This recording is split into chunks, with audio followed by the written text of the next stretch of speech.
গণতান্ত্রিক রাষ্ট্র প্রতিষ্ঠায় নির্বাচনে বিকল্প নেই বললেন তারেক। ভোট আয়োজনে আইনশৃঙ্খলা বাহিনীর দুর্বলতা দেখছেন বিএনপি নেতারা। পিআর পদ্ধতি ছাড়া স্বচ্ছ নির্বাচন অসম্ভব বলছে জামায়াত। বিদ্যমান কাঠামোয় ভোট হলে স্বৈরাচার ফেরার আশঙ্কা। বিদেশি মিশনের রাষ্ট্রপতির ছবি অপসারণের প্রভাব ভোটে পড়বে না বললেন পরিবেশ উপদেষ্টা। ফেব্রুয়ারিতেই জাতীয় নির্বাচনের প্রত্যয়। এবং আজও বিমানের শব্দে আটকে উঠে মাইলস্টোনের শিক্ষার্থীরা। দুর্ঘটনা সুষ্ঠু তদন্ত সহ বিচার দাবি অভিভাবকদের।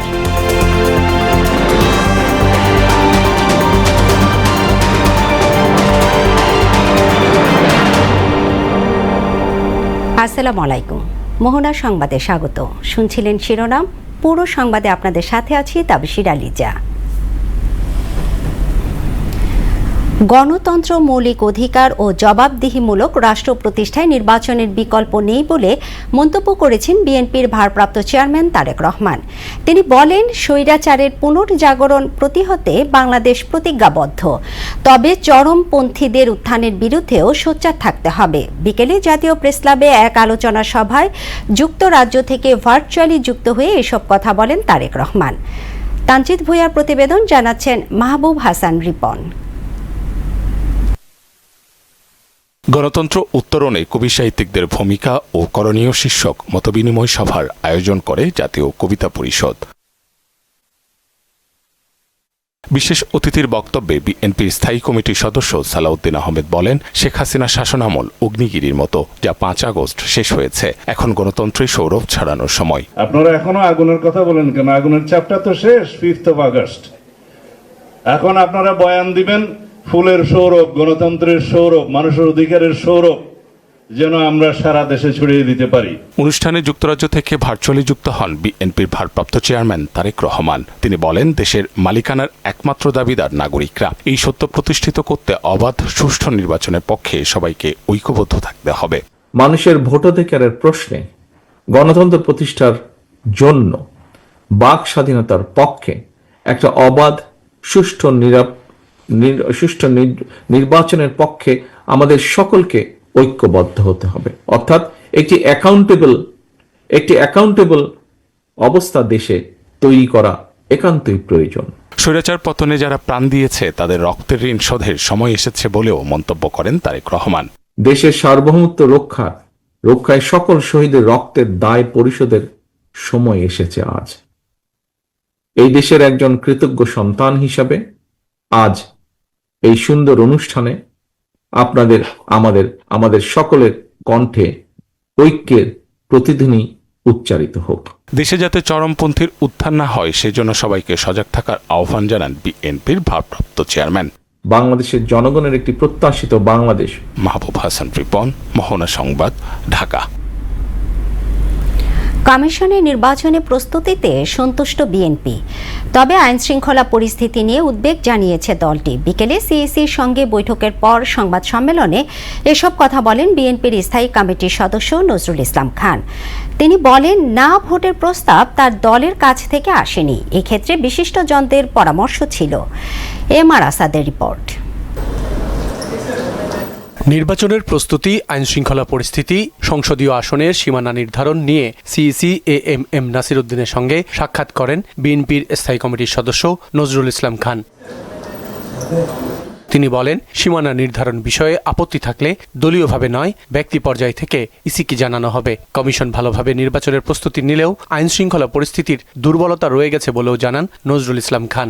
নির্বাচন কমিশন থেকে যেটা বলা হলো যে নির্বাচনের সময়ে যদি প্রয়োজন হয় তারা আরো বেশি সংখ্যক সেনা সদস্য মোতায়েনের ব্যাপারে তারা অনুরোধ করবেন এবং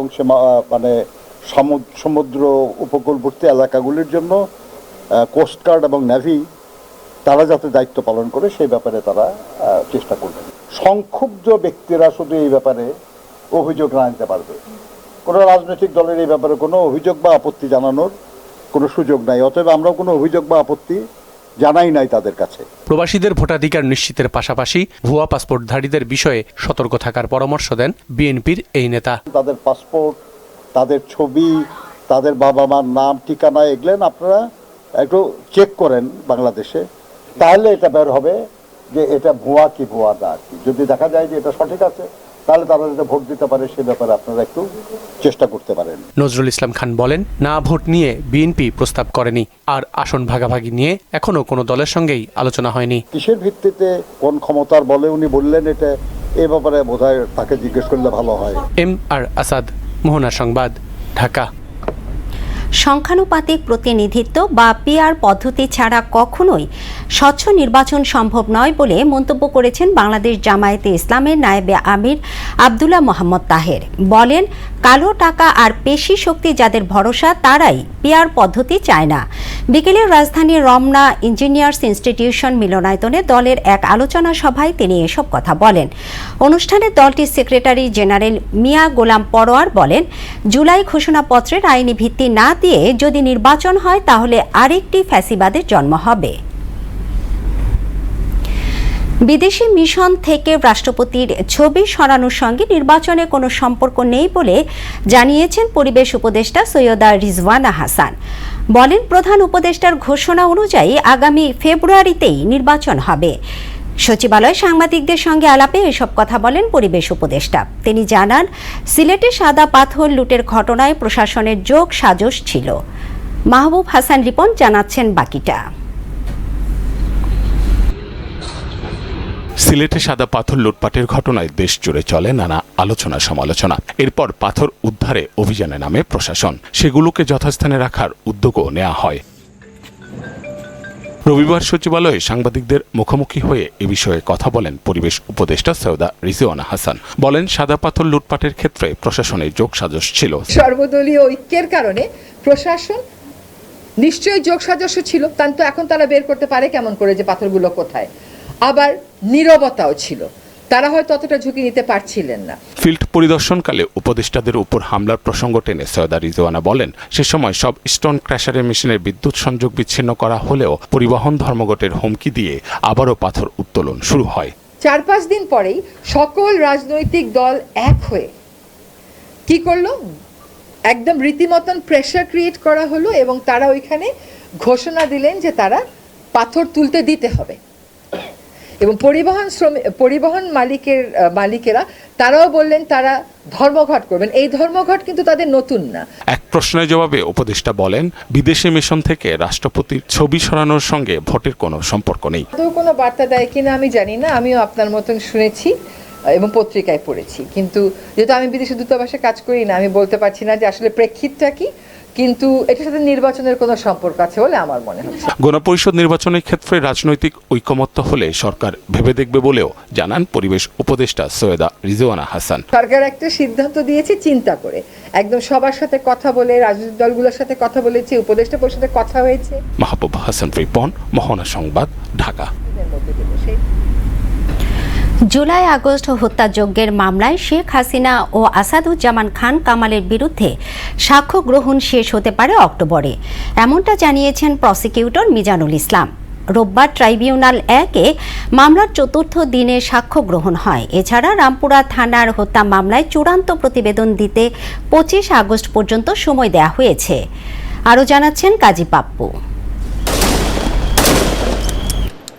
গত বছরের জুলাই আগস্টে মুহুর্মুহু গুলি চলে ছাত্র জনতার উপর, যার মূল অভিযুক্ত তৎকালীন প্রধানমন্ত্রী শেখ হাসিনা। তিনি সহ ওই ঘটনার দায়ের করা মামলার আসামি সে সময়ের স্বরাষ্ট্রমন্ত্রী আসাদুজ্জামান খান কামাল ও আইজিপি চৌধুরী আব্দুল্লাহ আল মামুন। রোববার সকালে ট্রাইব্যুনালে হাজির করা হয় মামলার আসামি ও রাজসাক্ষী চৌধুরী আব্দুল্লাহ আল মামুনকে। অনুষ্ঠিত হয় ৪র্থ দিনের সাক্ষ্য গ্রহণ। এদিন সাক্ষ্য দেন সবজি বিক্রেতা আব্দুল সামাদ মিয়া, ব্যবসায়ী মিজান ও খুলনার হাজী মহসিন কলেজের ছাত্র নাইম শিকদার সহ আরও একজন।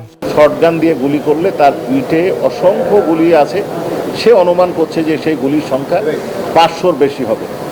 ওই সময় সে চিকিৎসা পায় নাই, তাকে অজ্ঞান না করেই অপারেশন থিয়েটারে না গিয়েই তার পিছন থেকে হাত দিয়ে এটা বের করা হয়েছিল এবং অন্যান্য কারণে তার চিকিৎসা ব্যাহত হয়েছে। সাবেক প্রধানমন্ত্রী শেখ হাসিনা, সাবেক স্বরাষ্ট্রমন্ত্রী আসাদুজ্জামান খান কামাল, পুলিশের আইজিপি চৌধুরী আব্দুল্লাহ আল মামুন, সাবেক সেতুমন্ত্রী ওবায়দুল কাদের, তারপরে তালুকদার আব্দুল খালেক, পুলিশ কমিশনার খুলনা, অর্থাৎ যারা এই ঘটনার জন্য দায়ী সকলের বিচার দাবি করেছে। প্রসিকিউশন জানিয়েছে মামলায় শেখ হাসিনার বিরুদ্ধে সাক্ষ্য গ্রহণ শেষ হতে সময় লাগতে পারে 2 মাস। আমরা আশা করছি ম্যাটেরিয়াল উইটনেস যেটা আগামী মাসের মধ্যে আমরা এই মামলায় শেষ করতে পারবো আশা করছি। সাক্ষ্য গ্রহণ ম্যাটেরিয়াল উইটনেসগুলো আয়ো ছাড়া অথবা খুব বেশি হয়তো পরের মাসের ফার্স্ট উইকে যেতেও পারে। এদিকে রামপুরায় ভবনের কার্নিশে ঝুলে থাকা এক ব্যক্তিকে গুলি ও 2 জনকে হত্যার মামলায় 25 আগস্টের মধ্যে চূড়ান্ত প্রতিবেদন দিতে প্রসিকিউশনকে নির্দেশ দিয়েছে ট্রাইব্যুনাল। এছাড়া আশুলিয়ার কোনাবাড়ি, যাত্রাবাড়ি ও মোহাম্মদপুর থানার মামলায় 2 মাসের মধ্যে তদন্ত প্রতিবেদন জমা দেওয়ার নির্দেশ দেওয়া হয়েছে। কাজী পাপ্পু, মোহনা সংবাদ, ঢাকা। ধানমন্ডি 32 নম্বরে শেখ মুজিবুর রহমানের প্রতি শ্রদ্ধা জানাতে গিয়ে গণপিটুনির পর আটক রিকশা চালক আজিজুর রহমানকে জামিন দিয়েছেন আদালত। কোনো মামলা না থাকায় তার কারা মুক্তিতে বাধা নেই বলে জানিয়েছেন আইনজীবী। ঢাকার মেট্রোপলিটন ম্যাজিস্ট্রেট এম.এ. আজহারুল ইসলামের আদালত শুনানি শেষে তার জামিন মঞ্জুর করেন। এদিকে রিকশা চালক আজিজুর রহমানকে কিসের ভিত্তিতে গ্রেপ্তার করা হয়েছে তা জানতে চেয়ে ধানমন্ডি থানার ভারপ্রাপ্ত কর্মকর্তা কে সেইনু মারমার কাছে ব্যাখ্যা চেয়েছে অন্তর্বর্তী সরকার। এক বিবৃতিতে বিষয়টি জানানো হয়েছে। মাইলস্টোন ট্র্যাজেডির তদন্ত ও বিচার প্রক্রিয়া শুরুর বিষয়ে প্রতিষ্ঠানটি গড়িমসি করছে বলে অভিযোগ অভিভাবকদের। তারা বলেন, নিহতদের পরিবারকে ক্ষতিপূরণও দেওয়া হচ্ছে না। এছাড়া শিক্ষকদের কোচিং বাণিজ্যের বিরুদ্ধেও কোনো ব্যবস্থা নেওয়া হয়নি। এসব নিয়ে স্মারকলিপি দিতে গেলে তা গ্রহণ করেনি মাইলস্টোন কর্তৃপক্ষ। প্রতিষ্ঠানটির এমন অবহেলার বিষয়ে সরকারের হস্তক্ষেপ চেয়েছেন নিহত পরিবারের সদস্যরা। রেজা খানের রিপোর্ট। 12 আগস্ট এক মানববন্ধনে মাইলস্টোন ট্র্যাজেডির তদন্ত ও বিচার, ক্ষতিপূরণ এবং প্রতিষ্ঠানের শিক্ষকদের কোচিং বাণিজ্যের বিরুদ্ধে ব্যবস্থা নেওয়া সহ 9 দফা দাবি বাস্তবায়নে 72 ঘন্টার আলটিমেটাম দেয় নিহতদের পরিবার।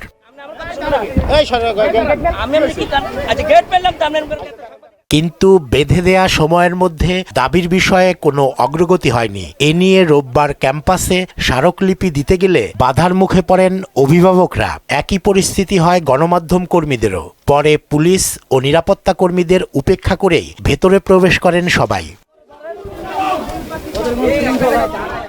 মাইলস্টোন স্কুল অ্যান্ড কলেজের হলরুমে অবস্থান নিয়ে স্মারকলিপি দিতে চাইলে তা নিতে অপারগতা জানান কর্তৃপক্ষ।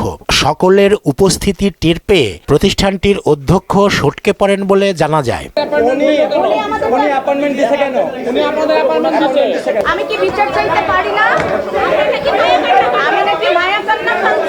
পরে মাইলস্টোন স্কুল অ্যান্ড কলেজের নানা অপকর্মের কথা তুলে ধরেন অভিভাবকরা। স্কুল শাখার হেডমিস্ট্রেস খাদিজা মিস আমার বাচ্চারা কেন মারা গেছে জানেন ভাই? এই কোচিং জোর করে ইনিয়ে বিনিয়ে। আপা, আপনার বাচ্চা পিছিয়ে যাচ্ছে, কোচিং এ দিচ্ছেন না কেন? আপনার বাচ্চা দুর্বল, কোচিং এ দেন না কেন? কোচিং এ দিলে ভালো করবে। 2000 টাকা বা 2500 টাকা নেয়, সেখান থেকে 500 টাকা এই খাদিজা মিস কিন্তু নেয়। রাশেদ খান মিনন আমার কাছে সে এই ওয়ার্ল্ড সাবজেক্টে ফেল করাইয়া 15 দিনের ব্যবধানে অর্থ দাবি করছিল। এদিকে ট্র্যাজেডির 1 মাসেও স্বাভাবিক অবস্থায় ফিরতে পারেনি শিক্ষার্থীরা। বিমান ওঠানামার শব্দ শুনলেই আতকে ওঠে শিশুরা। এরকম জীবনে হয় না, প্রথম হয়েছিল তো এখন একটু ভয় লাগে। ওর যে মারা গেছে তানভীর আহমেদ, ওটা আমার অনেক খারাপ লাগছে। আসলে ওর সাথে 4 বছর আমি পড়ি। ক্লাস এখন চলছে মানে কোন রকম। শোক এবং সংকট কাটিয়ে প্রিয় প্রতিষ্ঠান দ্রুতই ঘুরে দাঁড়াবে এই প্রত্যাশায় এখন শিক্ষার্থীরা। রেজা খান, মোহনা সংবাদ, ঢাকা। বসুন্ধরা গ্রুপের চেয়ারম্যান আহমেদ আকবর সুবাহান ও তার স্ত্রী আফরোজা বেগমের সম্পদের হিসাব চেয়ে নোটিশ জারি করেছে দুদক।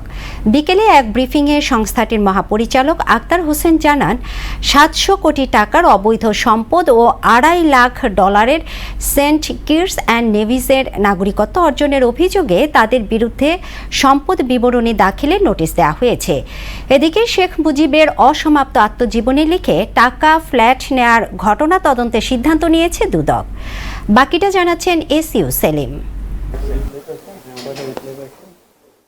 নিয়মিত ব্রিফিংয়ের অংশ হিসেবে রবিবার বিকেলে দুদক কার্যালয়ে সংবাদ সম্মেলন করেন সংস্থার মহাপরিচালক আক্তার হোসেন। এ সময় তিনি বসুন্ধরা গ্রুপের চেয়ারম্যান আহমেদ আকবর সোবহান ও তার স্ত্রী আফরোজা বেগমের 700 কোটি টাকার জ্ঞাত আয় বহির্ভূত সম্পদ অর্জন ও পাচারের অভিযোগে সম্পদ বিবরণী নোটিশ জারির কথা বলেন। জনাব আহমেদ আকবর সোবহান এবং তার স্ত্রী দুজনে জ্ঞাত আয়ের উৎসের সাথে অসঙ্গতিপূর্ণ সম্পদ অর্জন এবং মানি লন্ডারিং সংক্রান্ত অপরাধ করেছেন মর্মে অনুসন্ধানকালে প্রমাণিত হয় তাদের দুজনের প্রতি সম্পদ বিবরণী দাখিলের আদেশ জারির সিদ্ধান্ত গৃহীত হয়েছে। পাচারকৃত অর্থে আমরা বলেছি সেন্ট কিটসে তিনি নাগরিকত্ব নিয়েছেন। এছাড়া শেখ মুজিবের অসমাপ্ত আত্মজীবনী বই ঘিরে সাবেক আইজিপি জাবেদ পাটোয়ারি সহ 123 জনের টাকা ও ফ্ল্যাট নেওয়ার অভিযোগ আমলে নিয়ে গোয়েন্দা কার্যক্রম শুরু করার কথাও জানান তিনি।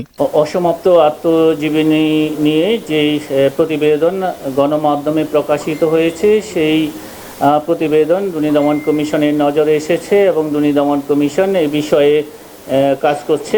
এদিকে সাউথ ইস্ট ব্যাংকের ঋণ কেলেঙ্কারি ঘটনায় ডেল্টা গ্রুপের চেয়ারম্যান এ.কে.এম. ফারুক আহমেদ ও তার স্ত্রী ফেরদৌস আরা বেগম সহ 15 জনের বিরুদ্ধে মামলা দায়ের করা হয়েছে বলেও জানান দুদক মহাপরিচালক। 68,65,65,000 টাকারও বেশি মূল্যের অর্থ আত্মসাতের অভিযোগে মামলা রুজুর সিদ্ধান্ত গৃহীত হয়েছে। এস.ইউ. সেলিম, মোহনা সংবাদ, ঢাকা। গ্রাহকদের জন্য ক্যাশলেস ও ডিজিটাল লেনদেন আরও স্বাচ্ছন্দ্যময় করতে চুক্তি স্বাক্ষর করেছে ট্রাস্ট ব্যাংক ও বিকাশ। সম্প্রতি রাজধানীর একটি হোটেলে আয়োজিত অনুষ্ঠানে উভয় প্রতিষ্ঠানের ঊর্ধ্বতন কর্মকর্তাদের উপস্থিতিতে এই চুক্তিপত্র হস্তান্তর করা হয়। চুক্তির আওতায় খুব শিগগিরই বিকাশ অ্যাপ থেকে সরাসরি ট্রাস্ট ব্যাংকে সাপ্তাহিক ও মাসিক ডিপিএস খোলার সুবিধা, ট্রাস্ট অ্যাকাউন্ট থেকে 10 লাখ মার্চেন্ট পয়েন্টে সরাসরি সহ স্বয়ংক্রিয় ক্যাশ ম্যানেজমেন্ট সেবা চালু হতে যাচ্ছে। এ সময় দুই ব্যাংকের ঊর্ধ্বতন কর্মকর্তাবৃন্দ উপস্থিত ছিলেন। দেশের বাইরের খবর। বন্যা ও ভূমিধসে পাকিস্তানের উত্তর পশ্চিমাঞ্চলে এক সপ্তাহে 350 মানুষের মৃত্যু হয়েছে। ভূমিধস ও প্রবল পানির তোড়ে অসংখ্য গ্রাম পরিণত হয়েছে ধ্বংসস্তূপে। এখনও বহু মানুষ নিখোঁজ থাকায় বাড়তে পারে মৃতের সংখ্যা। দুর্গতদের জন্য জরুরি ত্রাণ কার্যক্রম চালু করেছে সরকার। বিস্তারিত জানাচ্ছেন ঐশী আলম। ভারী বৃষ্টিতে সৃষ্ট বন্যা ও ভূমিধসে লন্ডভন্ড পাকিস্তানের খাইবার পাখতুনখোয়া, গিলগিট বালুচিস্তান ও আজাদ কাশ্মীর। গেল দুদিনেই প্রাণ গেছে 250 মানুষের। এক সপ্তাহে এ সংখ্যা 350। এখনো বহু মানুষ নিখোঁজ থাকায় মৃতের সংখ্যা বাড়ার আশঙ্কা করছে কর্তৃপক্ষ। জিও নিউজের তথ্য মতে শুধু খাইবার পাখতুনখোয়া প্রদেশেই মারা গেছেন 328 জন। ঘরবাড়ি, দোকানপাট সহ অবকাঠামোর ব্যাপক ক্ষয়ক্ষতি হওয়ায় মানবেতর দিন কাটছে বুনের, সোয়াত, বাজাউর, তোরঘর, মানসেহরা, সাংলা ও বটগ্রাম এলাকার হাজারো মানুষের। পরিস্থিতি এতটাই ভয়াবহ যে মৃতদের দাফন ও জানাজার জন্যও কিছু গ্রামে কাউকে খুঁজে পাওয়া যায়নি। চিকিৎসা সরঞ্জাম, শয্যা ও জনবল সংকটে আহতদের প্রয়োজনীয় সেবা দেওয়া সম্ভব হচ্ছে না। গিলগিট বালুচিস্তানে 12 এবং আজাদ কাশ্মীরে মারা গেছে 11 জন। উদ্ধারকারী সংস্থার তথ্য মতে শুধু বুনের জেলার একটি গ্রামেই কয়েক হাজার মানুষ ক্ষতিগ্রস্ত হয়েছে। এরই মধ্যে উত্তর পশ্চিমাঞ্চলে ভারী বৃষ্টির সতর্কতা জারি করেছে আবহাওয়া অধিদপ্তর। দুর্গতদের সহায়তায় জরুরি ত্রাণ কার্যক্রম চালু করছে সরকার। হেলিকপ্টারে ত্রাণ সামগ্রী পাঠানো হচ্ছে দুর্গম এলাকায়। ঐশী আলম, মোহনা সংবাদ। শেষ করছে মোহনা সংবাদ, তবে যাবার আগে শিরোনামগুলো আরও একবার।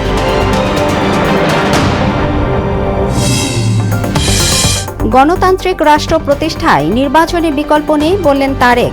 ভোট আয়োজনে আইনশৃঙ্খলা বাহিনীর দুর্বলতা দেখছেন বিএনপি নেতারা। পিআর পদ্ধতি ছাড়া স্বচ্ছ নির্বাচন অসম্ভব বলছে জামায়াত। বিদ্যমান কাঠামোয় ভোট হলে স্বৈরাচার ফেরার আশঙ্কা। বিদেশি মিশনের রাষ্ট্রপতির ছবি অপসারণের প্রভাব ভোটে পড়বে না বললেন পরিবেশ উপদেষ্টা। ফেব্রুয়ারিতেই জাতীয় নির্বাচনের প্রত্যয়। এবং আজও বিমানের শব্দে আটকে উঠে মাইলস্টোনের শিক্ষার্থীরা। দুর্ঘটনার সুষ্ঠু তদন্ত সহ বিচার দাবি অভিভাবকদের। এই ছিল মোহনা সংবাদের পরবর্তী সংবাদ রাত 12টায়। মোহনার সবশেষ খবর জানতে ভিজিট করুন www.mohona.tv। সংবাদ দেখতে পারেন ফেসবুক, ইউটিউবেও। এতক্ষণ সঙ্গে থাকার জন্য ধন্যবাদ সবাইকে।